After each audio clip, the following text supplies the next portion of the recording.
You may act foolishly out of boredom. At 16, summer vacation was taking a long time. I was left alone in our home in what felt like an endless desert, while the majority of my pals were away on family holidays. Suburban Milwaukee most of the time. Both of my parents had lengthy shifts. Dad worked at a packaging business. Mom worked as a nurse at the county hospital and at a packaging business. Thus, from June to August, the house was essentially mine from 7 a.m. to 6 p.m. I owned a respectable gaming computer in my room, a graduation present from my uncle, who was employed there, and far too much free time. The majority I used to spend my days browsing Reddit, watching YouTube videos, and playing online games till my eyes burned. However, in the middle of July 2024, one summer, I became interested in something I had only heard rumors about: the deep web and gaming forums and other shady areas of the internet. It began rather innocently, or at least what I told myself. After watching a few tutorials about internet privacy and how it allowed journalists to safely communicate in hazardous nations, my initial visits to these websites were dull and consisted solely of forums regarding cryptocurrencies, a few ancient book libraries, nothing noteworthy. However, I strayed into the unfamiliar nooks, not the illicit marketplaces or anything like that.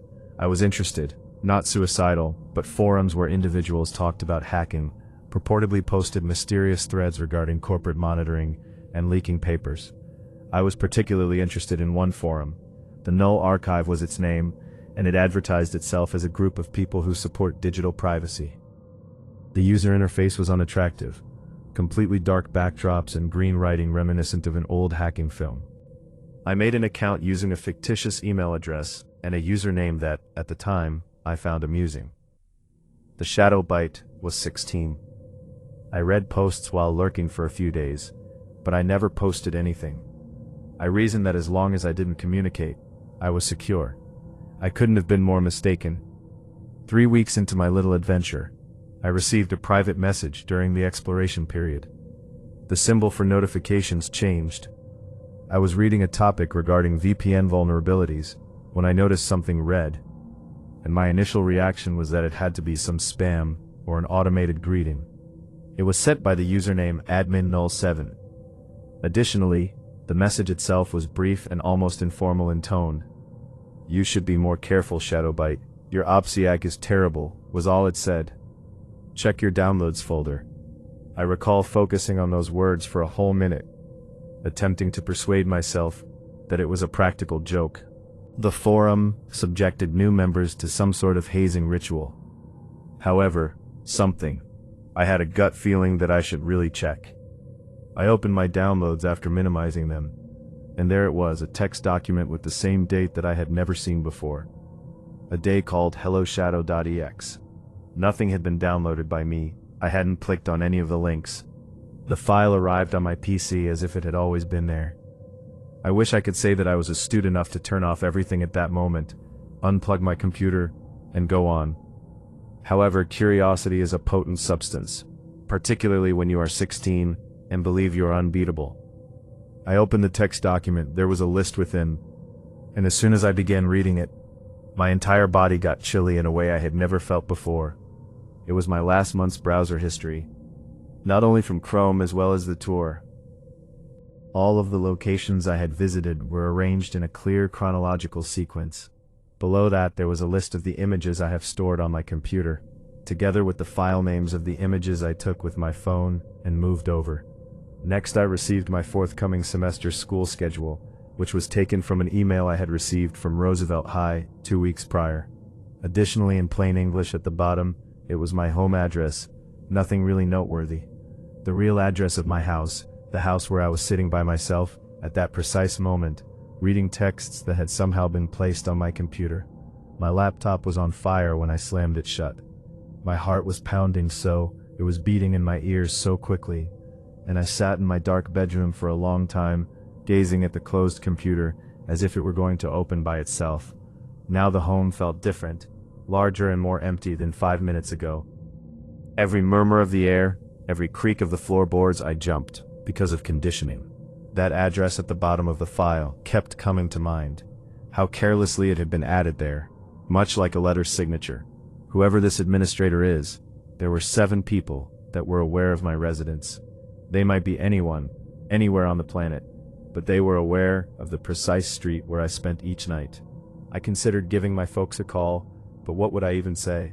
That someone was playing tricks on me after I had been investigating illicit hacking forums? I can already envision my dad's expression, the mix of wrath and disappointment, and the lectures that would ensue. Too afraid to open my computer again, yet too embarrassed to beg for assistance. I just sat there in the approaching darkness.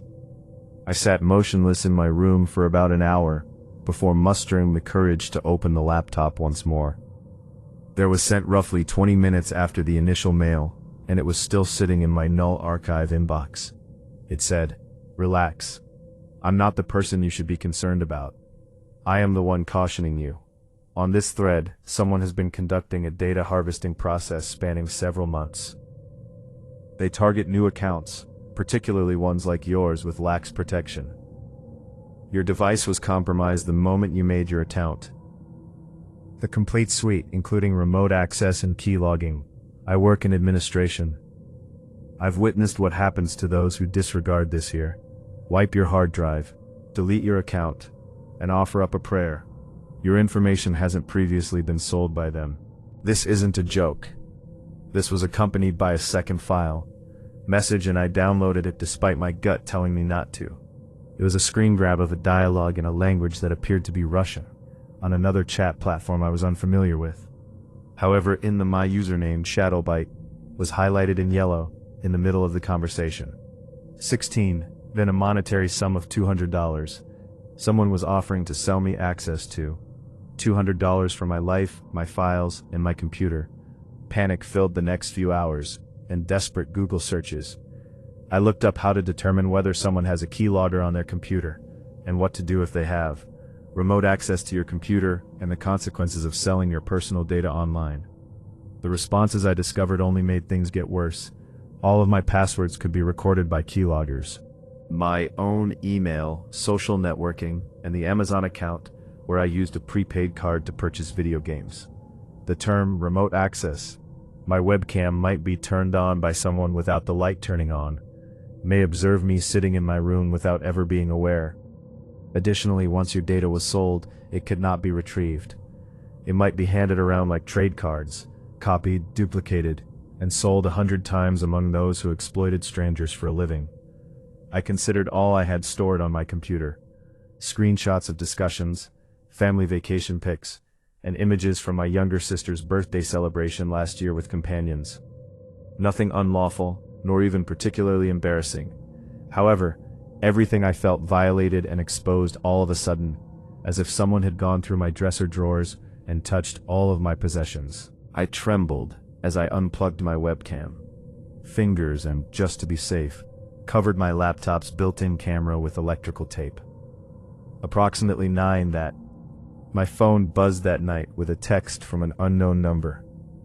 There was only a picture in the message. A photo of my home shot from the other side of the street, with the windows in the living room glowing yellow in the summer shadows. I could see our couches outlined through the curtains, and my dad's TV's flickering blue light. Departed that morning. There was a single line of text beneath the picture. Nice location. At night, you should definitely close your blinds. I let go of the phone as if it had burned me. For an instant, I was unable to breathe, was unable to think, and was limited to standing motionless in the center of my bedroom, with every light abruptly off. Every shadow was too deep, and the light was too dazzling. There was a person outside. Someone had been snapping photos while standing across the street from my house. They now wanted me to be aware of it. This wasn't some no longer a faceless hacker on the other side of the globe. This person was near enough to see my living room. Someone who wanted me to realize how vulnerable I truly was, knowing that I was alone at home. I dashed around the house, locking every door, shutting every blind, and double-checking every window. My hands would not stop trembling when I closed the living room drapes, and I kept picturing eyes observing me from the darkness outside, following my steps through the holes in the cloth. When I was done, I sat on the kitchen floor with my knees up to my chest, my back against the refrigerator, and my phone clenched in my perspiring hand. It pained how much I wanted to call my folks, yet the embarrassment felt like a palpable burden on my chest. How could I let them know that due to his foolishness their son had ventured into unapproved areas of the internet, and now was he being stalked as a result of it? I considered phoning the police, but what exactly would I report? A person took an image of my home. I received a text message from someone. I could already hear how absurd that would sound. Could already observe the doubtful expression on several officers' faces when I attempted to describe the deep web, keyloggers, and data gathering to someone who most likely continued to use their birthday as a password. I just watched while sitting on the chilly tile floor. I try not to cry as the minutes pass on the microwave clock while I wait for my parents to get home. My mother went through the door at around 10:30, and I was overcome with relief when I heard her keys in the lock.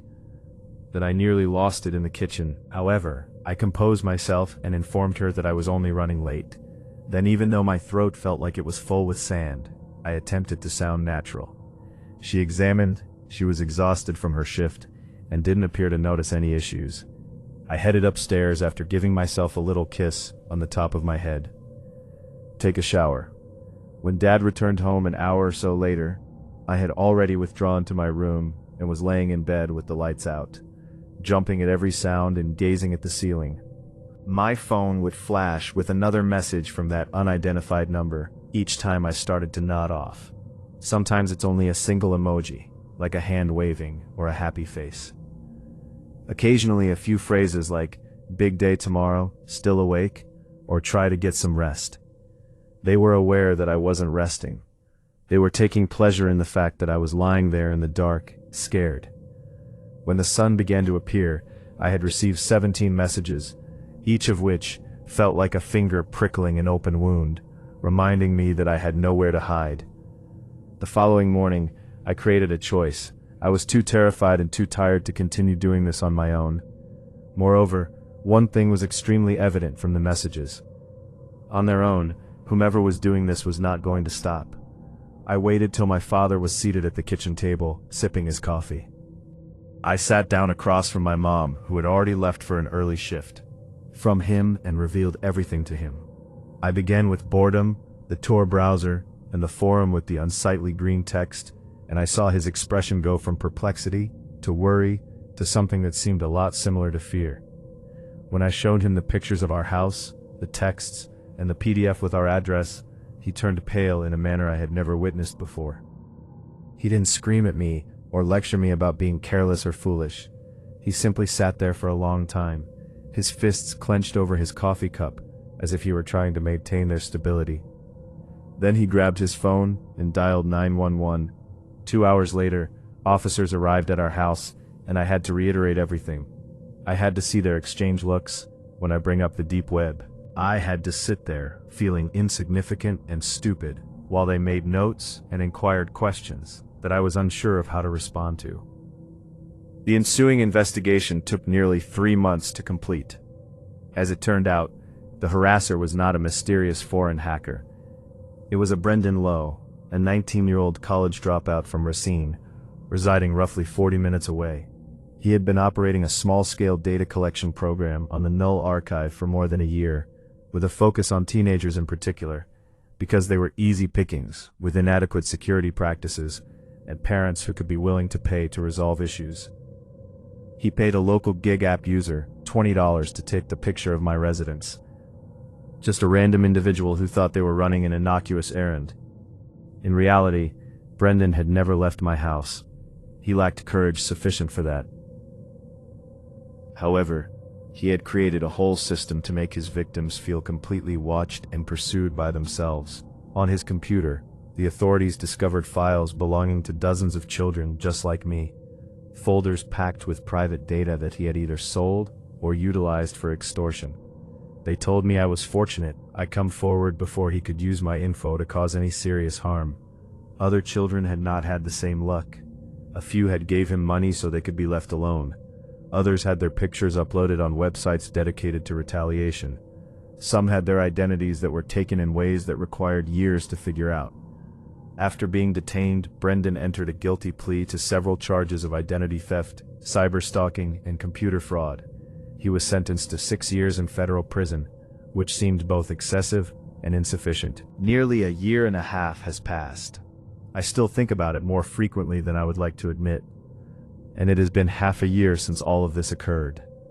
I made all of my passwords, erased all of my social media accounts, cleaned off my computer, and started over with new emails and fresh usernames. My parents upgraded the security software on each of our gadgets and I actually listened to their long discussion about internet safety this time. However, there are some things that you just cannot erase or reset. Every time my phone buzzes, I still suffer a panic attack. SMS from an unknown number. Before the sun rises, I still close my blinds. It descends each and every night, even in the winter, when it is dark by 5 o'clock. Moreover, sometimes while I lie in bed trying to fall asleep, I consider how almost my entire life was devastated by. I was just a username and a dollar symbol to a bored college dropout in Racine. The internet isn't some other realm that exists independently of reality. It is a door, and once you open it, you can't always control who enters. I took that lesson to heart the difficult way, and I'm posting this because it's possible that someone reading this is currently sitting by themselves in their room, contemplating delving into a shadowy area of the internet to discover what lies there. Believe me when I say this, the potential losses outweigh any potential rewards.